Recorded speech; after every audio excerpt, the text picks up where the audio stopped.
Hello my dear students, welcome to my channel Scholarly Minds and I hope you all are doing great. So इस video के अंदर मैं लेकर आई हूँ जून 2025 के एग्जामिनेशन के लिए वो सारे के सारे इंपॉर्टेंट क्वेश्चंस जो कि आपके 2025 के एग्जाम में आपसे पूछे जा सकते हैं। यहाँ पर मैं हर एक क्वेश्चन को उसके आंसर के साथ डिस्कस करूंगी। मैं आपको बताऊंगी कि कौन से क्वेश्चन के आंसर में आपको क्या क्या पॉइंट्स को इंक्लूड करना है। सो गाइज, आप सभी को पता होगा, अगर आप फर्स्ट ईयर से हमारे साथ हैं तो फर्स्ट ईयर के बाद जो है अब आप सेकेंड ईयर में आ चुके हैं, और अगर आपने हमारी फर्स्ट ईयर की वीडियोस भी देखी होंगी तो आई होप आप समझ गए होंगे कि हम सारे आंसर्स को डिस्कस करते हैं एकदम इजी लैंग्वेज में। ओके, सो चलते हैं हमारे पहले क्वेश्चन पे, और यहाँ पे आप मेरी स्क्रीन पे देख सकते हो जो हमारा पहला क्वेश्चन है वो आपके यूनिट 1 से ही है। ये क्वेश्चन एग्जाम में काफ़ी बार पूछा जाता है।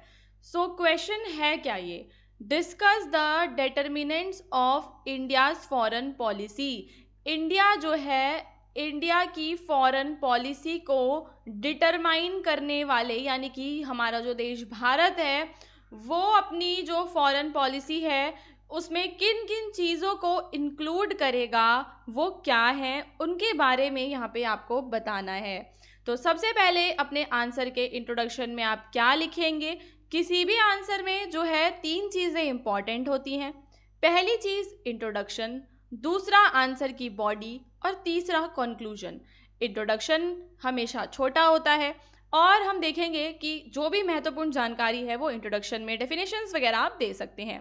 बॉडी के अंदर पूरी की पूरी डिटेल बतानी होती है, और लास्ट में आपको जो भी आपने ऊपर इंट्रो और बॉडी में बताया है उसको कंक्लूड करना होता है।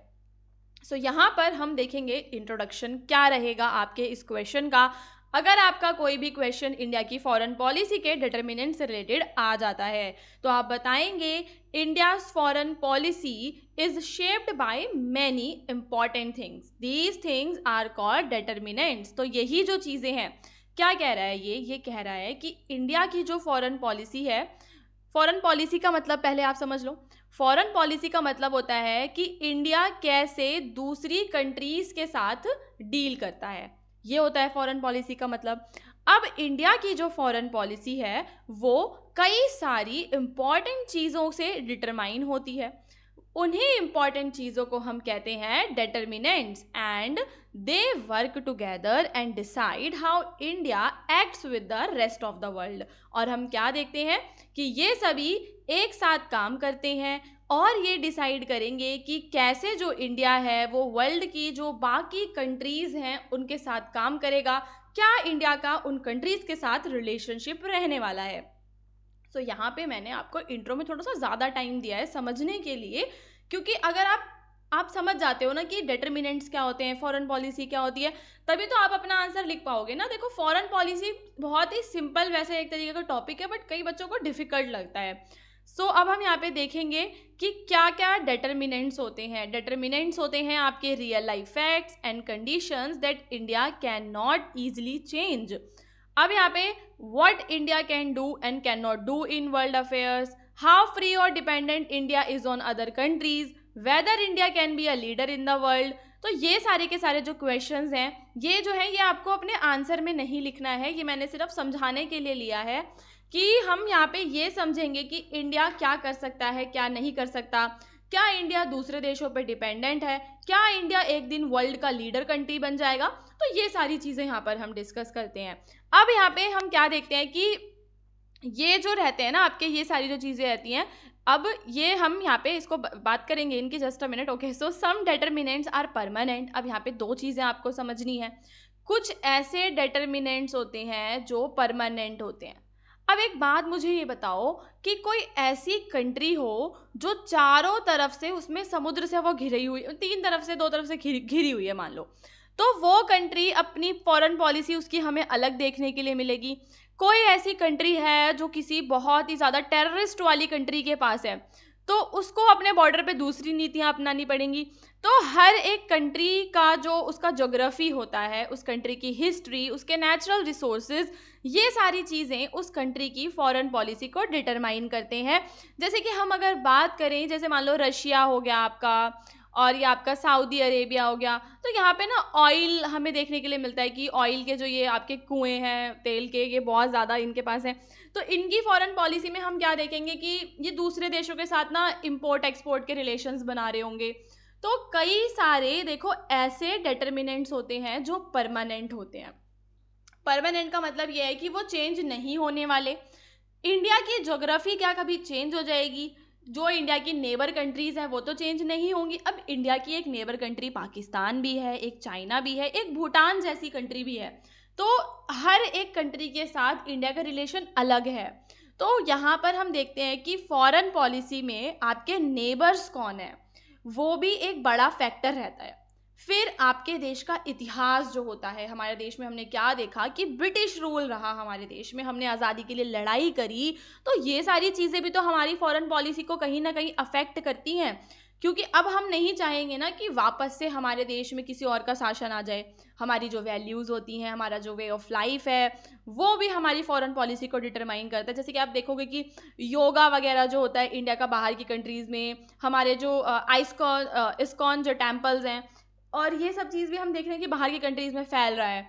नेचुरल रिसोर्सेज हमारे, ये सारी चीज़ें आपको ध्यान रखनी है कि कुछ ऐसे डिटर्मिनेंट्स होते हैं जो होते हैं परमानेंट, और कुछ ऐसे डिटर्मिनेंट्स होते हैं जो हो जाते हैं चेंज। जैसे कि इकोनॉमिक ग्रोथ, कभी कंट्री में इकोनॉमिक ग्रोथ ज़्यादा होगी, कभी कम होगी, कभी हमारा लीडर स्मार्ट होगा, कभी हमारा लीडर अलग होगा, ये चेंज होता रहता है।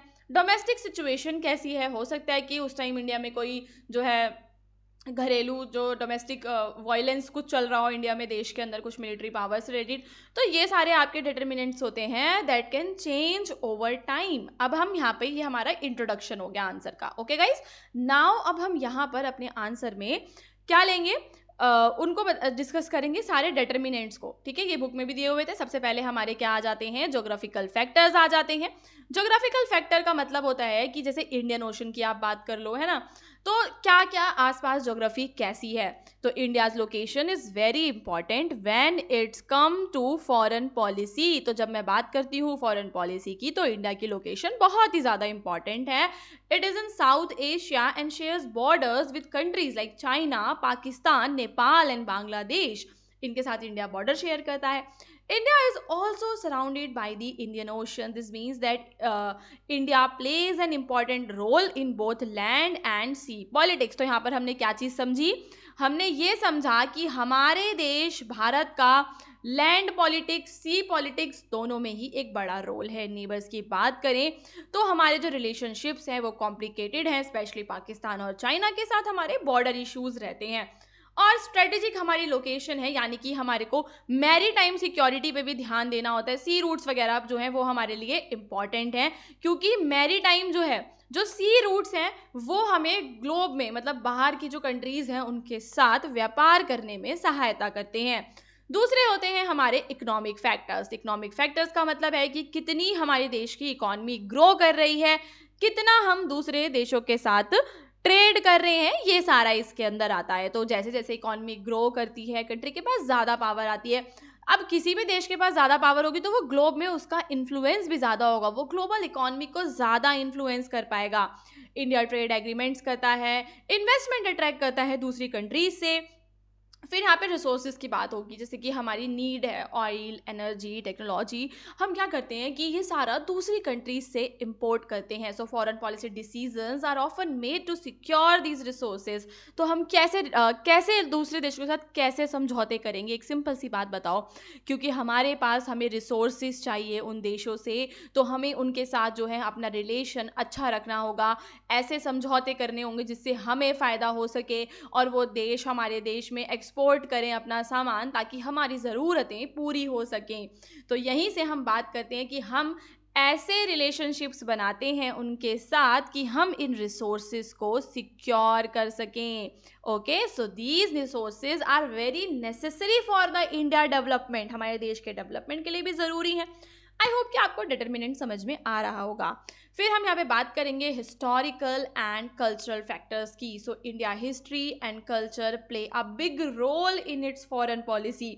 हमारा ना देखो, हमारा इतिहास बहुत बड़ा है, तो हमारी फॉरेन पॉलिसी में हमारा जो इतिहास है उसका एक बहुत बड़ा रोल होता है। अगर हम यहाँ पे बात करें, जब हमारे देश के प्रधानमंत्री पंडित जवाहरलाल नेहरू जी थे, तो उस टाइम पर हमने कैसी पॉलिसी अपनाई थी? अगर हम बात करें कोल्ड वॉर की, जो आपने पढ़ा होगा, कोल्ड वॉर के टाइम पे हमने जो है हम ने गुट निरपेक्ष रहे थे। गुट निरपेक्ष का मतलब क्या होता है कि हम किसी भी गुट में शामिल नहीं हुए थे, जबकि हमारे पास ऑप्शन था कि या तो हम यूएसएसआर के गुट में शामिल हो जाएं, या फिर हम अमेरिका के गुट में शामिल हो जाएं, नाटो के ग्रुप में शामिल हो जाएं। क्योंकि उस टाइम पर हमारा देश देखो नया नया आज़ाद हुआ था, तो ये सारी चीज़ें थी। तो उस टाइम पे हमने क्या देखा कि नेहरू जी ने गुट निरपेक्षता की नीति अपनाई, गुट निरपेक्ष आंदोलन उन्होंने चलाया। तो आज उस जब वो गुट ही खत्म हो गया, अब है ना, 1991 में हम क्या देखते हैं कि सोवियत संघ जो है उसका उसका विघटन हो जाता है। तो अब गुट तो खत्म हो गए ना, तो अब जब गुट खत्म हो चुके हैं तो गुट निरपेक्ष आंदोलन भी कुछ भी नहीं रहा। तो गुट निरपेक्ष अब हमारे फॉरेन पॉलिसी में नहीं रहेगा। तो टाइम पे डिपेंड करता है, हिस्ट्री, कल्चर, ये सारी जो चीज़ें होती हैं वो भी फॉरेन पॉलिसी को अफेक्ट करती हैं। तो India was ruled by the British for many years and this affects how it views other countries. अब क्योंकि ब्रिटिशर्स ने हमारे साथ ज्यादतियाँ की थी, तो अब हम दूसरी उन लोगों को अलग नज़रिए से देखते हैं। इंडिया जो है उसकी हिस्ट्री है, इंडिया पहले ब्रिटिश की कॉलोनी हुआ करता था, तो इस वजह से हमारा देश जो है अपनी इंडिपेंडेंस को ज़्यादा वैल्यू देता है। और हमारा देश जो है, हम ये चाहते हैं कि बाहर की कंट्रीज़ हमारे यहाँ पर इंटरफेयर ना करें। हम नहीं चाहते कि अब आगे कोई कंट्री हमें कंट्रोल करे, है ना। देखो, आपने देखा होगा कि जो वर्ल्ड बैंक है, आईएमएफ है, इंटरनेशनल मॉनेटरी फंड, तो ये सब क्या करते हैं? ये सब ना दूसरी कंट्रीज़ को गाइडलाइंस वगैरह देते हैं। तो हम चाहते हैं कि हम ज़्यादा उनके अंतर्गत ना आएँ, और हम जो है अपनी सोवरेनिटी बना कर रखें। इंडिया का कल्चर तो डाइवर्स है ही। India is seen as a democratic peace loving country, world में देखा जाता है इंडिया को। And India often promotes peace, cooperation and dialogue in international relations, जैसा कि आपने G20 के टाइम पे देखा होगा। और डोमेस्टिक सिचुएशन की अगर हम बात करते हैं, तो डोमेस्टिक सिचुएशन का मतलब क्या है?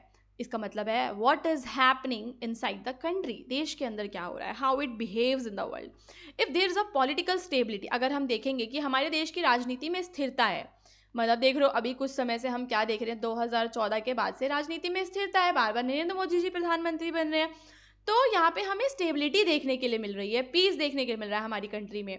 तो अब उनके पास क्योंकि अपने देश में शांति है, तो हम बाहर के देशों पे फोकस कर सकते हैं। तो इस चीज़ में हेल्प होती है कि हम दूसरी कंट्रीज़ के साथ रिलेशन जो हैं अपने अच्छे करते हैं। जैसा कि हम देखते हैं कि जो हमारे प्रधानमंत्री श्री नरेंद्र मोदी जी हैं, वो क्या करते हैं कि दूसरी कंट्रीज़ में जाते रहते हैं, ताकि हमारे जो उनके साथ रिलेशन है वो इम्प्रूव हो सकें। तभी तो उन देशों से हमें संसाधन मिल पाएंगे, वो हमारे संसाधन लेंगे, तभी तो हमें फ़ायदा होगा।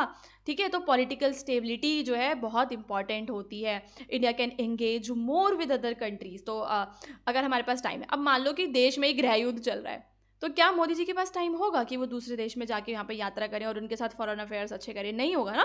तो ये चीज़ का फ़ायदा होता है कि हम देखते हैं कि जब भी किसी देश में शांति होती है, तो उसके इंटरनल प्रॉब्लम्स नहीं होते, तो आगे वो अच्छा परफॉर्म करता है। पब्लिक ओपिनियन की अगर हम बात करें, तो जो लोग हैं इंडिया के, वो गवर्नमेंट के फॉरेन पॉलिसी डिसीजंस को भी इन्फ्लुएंस करते हैं time to time. Leadership, persona of the leadership is the most important thing, ये आपको समझनी है। अब जो हमारा लीडर है, हमारे लीडर की जो आइडियोलॉजी है, हमारे लीडर की जो पर्सनैलिटी है, कहीं ना कहीं वो हमारे फॉरेन पॉलिसी को अफेक्ट करेगी। अगर हमारा लीडर बहुत ही ज़्यादा एक्सट्रोवर्ट है, तो वो क्या करेगा? वो जाएगा दूसरे देशों में, यात्रा करेगा, सब कुछ करेगा।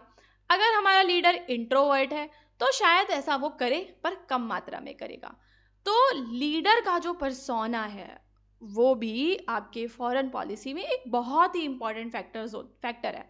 Okay, so the leaders of India have a big influence on the countries foreign policy. How the leaders think, वो क्या सोचते हैं, वो किन चीज़ों को वैल्यू देते हैं, कैसे वो दूसरी कंट्रीज़ को अप्रोच करते हैं, ये सारी चीज़ें इंपॉर्टेंट होती है लीडर्स की। अगर हम बात करें, जवाहरलाल नेहरू, इंदिरा गांधी, अटल बिहारी वाजपेयी, नरेंद्र मोदी, इन्होंने इंडिया की फॉरेन पॉलिसी को अलग अलग तरीके से शेप किया है as a strong and charismatic leader. यहाँ पे मैं आपको एक बहुत इंपॉर्टेंट बात बताती हूँ, सुनो।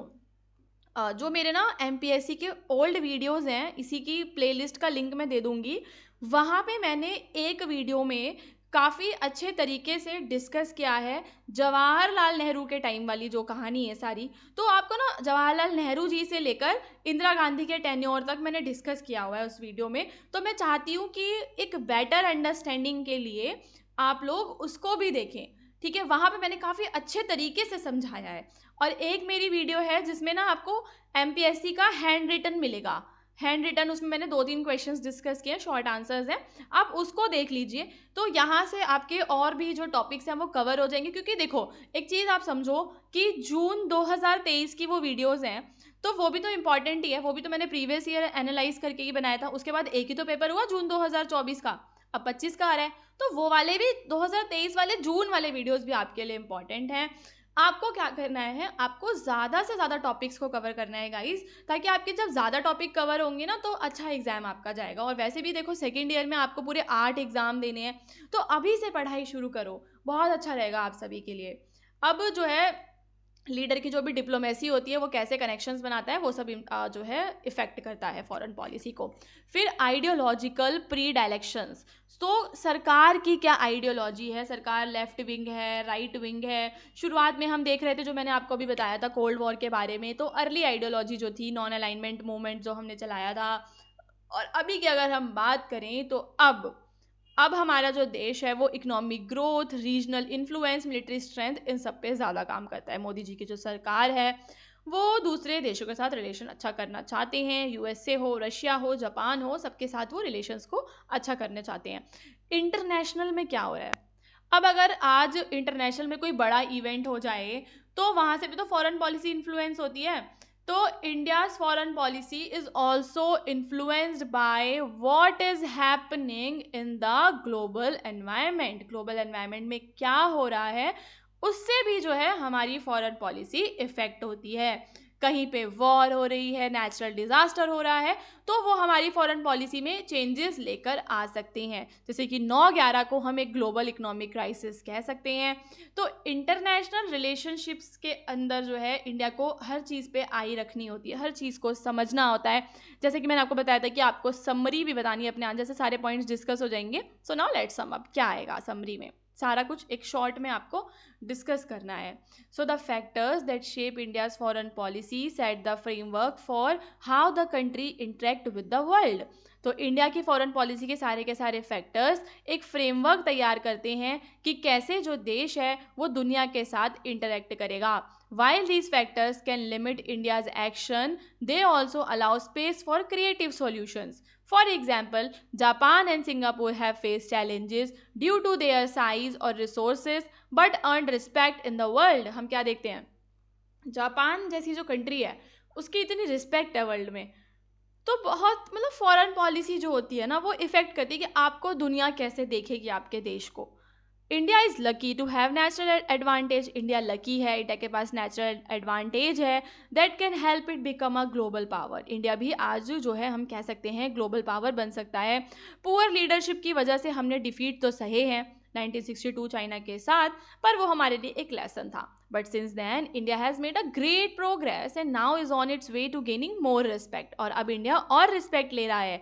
तो इंडियाज़ ग्रोइंग इन्फ्लुएंस में वरी सम कंट्रीज, कुछ कंट्रीज तो घबरा चुकी हैं, घबरा गए हैं भाई वो लोग कि इंडिया का जो है इतना कैसे बढ़ता जा रहा है इंडिया आगे। पर हमारा मतलब किसी को हार्म करना नहीं है। हमारी जो कंट्री है वो अपना ग्लोबल अफेयर्स में करती रहेगी काम, जो भी उसे करना है। फैक्टर्स हैं कई सारे जो सपोर्ट करना चाहिए, लीडर अच्छा होना चाहिए, ये सारी चीज़ें आप अपने आंसर की समरी में बताएंगे। और गाइस अब मैं यहाँ पे आपका नेक्स्ट क्वेश्चन डिस्कस करूंगी। आई होप कि आपको डिटर्मिनेंट्स वाला क्वेश्चन काफ़ी अच्छे तरीके से समझ में आ गया होगा। यहाँ पे जो मैटर है आपकी बुक से ही अलाइन कर रहा है, मुझे पता है, ठीक है। सारा जो मैटर है अगर आप बुक से भी पढ़ेंगे तो आपको बुक में भी यही सारे पॉइंट्स देखने के लिए मिलेंगे और आप अंदर का रीड कर सकते हैं अगर आपको डिटेल में पढ़ना है। और अगर आपके पास टाइम नहीं है तो आप यहाँ से हमारी वीडियो से पढ़िए, इसका PDF भी आप डाउनलोड कर सकते हैं, उसका लिंक आपको डिस्क्रिप्शन में मिल जाएगा। और कैसे डाउनलोड करना है मैं आगे बता दूंगी। अब यहाँ पे हम चलेंगे अगले क्वेश्चन पे। Discuss the revolution of India ASEAN relation. तो यहाँ पे आपको सबसे पहले ये पता होना चाहिए कि आसियान क्या है, ठीक है। तो ये एक तरीके का ना ग्रुप कह सकते हो, आप इसे एक एसोसिएशन समझ सकते हो। तो इसका फुल फॉर्म क्या होगा? Association of south east Asian Nations. तो साउथ ईस्ट एशिया के जो नेशंस हैं, कहाँ के? साउथ ईस्ट एशिया के जो नेशंस हैं उनका ये ग्रुप है। 8 अगस्त 1967 को ये बना था और ये सारी कंट्रीज जो हैं इसके अंदर पार्टनर हैं। बाद में कुछ और कंट्रीज इसमें जुड़ी थी। अब यहाँ पे हम बात करेंगे ये ऑर्गेनाइजेशन बनाने के पीछे क्या कारण थे, इसके गोल क्या थे। तो पहला गोल था इकोनॉमिक जो है प्रमोट करना है, इकोनॉमिक ग्रोथ को, सोशल प्रोग्रेस को, कल्चरल डेवलपमेंट करवाना है मेंबर कंट्रीज़ में। मेंबर कंट्रीज़ में स्टेबिलिटी आ सके, मेंबर कंट्रीज़ में रीजनल पीस आ सके, ये इंपॉर्टेंट है। अब हम आसियान के बारे में सारी बातें डिस्कस करेंगे। सबसे पहले हम बात करेंगे आसियान के फॉर्मेशन की। तो ये 1967 में बना था ताकि व्यापार, इन्वेस्टमेंट, इन सब में देश कोऑपरेट कर सकें। इंडिया और वियतनाम को हम देखते हैं कि आसियान के गुड पार्टनर्स हैं क्योंकि ये इन्वेस्टमेंट्स को लेकर आते हैं। फिर 1991 में हम क्या देखते हैं कि इंडिया ने जो है एलपीजी पॉलिसीज़ लेकर आया था हमारा देश, लिबरलाइजेशन, प्राइवेटाइजेशन, ग्लोबलाइजेशन। तो इसकी वजह से हमारे इंडिया में बड़े बड़े चेंजेस हो रहे थे, प्राइवेट इंडस्ट्रीज आ रही थी। तो India offer tax break to attract foreign investors. तो इंडिया ने टैक्स ब्रेक ऑफर किए ताकि फॉरेन जो कंट्रीज़ हैं, फॉरेन डायरेक्ट इन्वेस्टमेंट इंडिया में आ सके। 1992 में आसियान ने इनवाइट किया था इंडिया को to join a sectoral dialogue partner focusing on areas. वहाँ पे उन्होंने ट्रेड, इन्वेस्टमेंट, टूरिज्म से रिलेटेड कुछ पार्टनरशिप्स किए थे। बाद में पार्टनरशिप और स्ट्रांग हुए। इंडिया का रिलेशन जो है अपग्रेड हो चुका है। फिर कॉपरेशन अब जो हम देखते हैं कि बढ़ता जा रहा है सन 95 से 2000 के बीच में। तो इंडिया और आसियान ने शुरू करा कॉपरेट करना इन इकोनॉमिक, सिक्योरिटी और political areas. India was invited to participate in important ASEAN meetings. India को बुलाया जाता है कि आइए और हमारी मीटिंग्स में पार्टिसिपेट कीजिए। आसियान जो है एक चीज़ के हम यहाँ पे बात करेंगे कॉपरेशन कमेटी की, ठीक है। तो एक कॉपरेशन कमेटी बनाई गई है ताकि आगे और इंडिया आसियान के रिलेशनशिप स्ट्रांग हो सके। वो साइंस एंड टेक्नोलॉजी, व्यापार, कल्चर, इन सब में आपस में जो है आगे बढ़ सके, कॉपरेट कर सकें। इंडिया की हमें पता है कि देखो हमारे देश में ना बायोटेक्नोलॉजी की अगर हम बात करें, इंफॉर्मेशन टेक्नोलॉजी की बात करें, तो काफ़ी हमारा देश जो है उसमें हम कह सकते हैं स्ट्रेंथ है हमारे देश में, अमीर है हमारा देश इन चीज़ों के मामलों में। तो हम क्या करते हैं कि उनके साथ पार्टनरशिप्स करते हैं। जो हमारे पास अच्छा है वो हम उन्हें दे दें, जो उनके पास अच्छा है वो हमें दे दें। हम एक साथ काम करें। फूड प्रोसेसिंग की बात हो, हेल्थ केयर की बात हो, एग्रीकल्चर की, इंजीनियरिंग की, आसियान की जो कंट्रीज़ हैं वो इंडिया के साथ मिलकर काम करना चाहती हैं, इसीलिए बनाया गया है।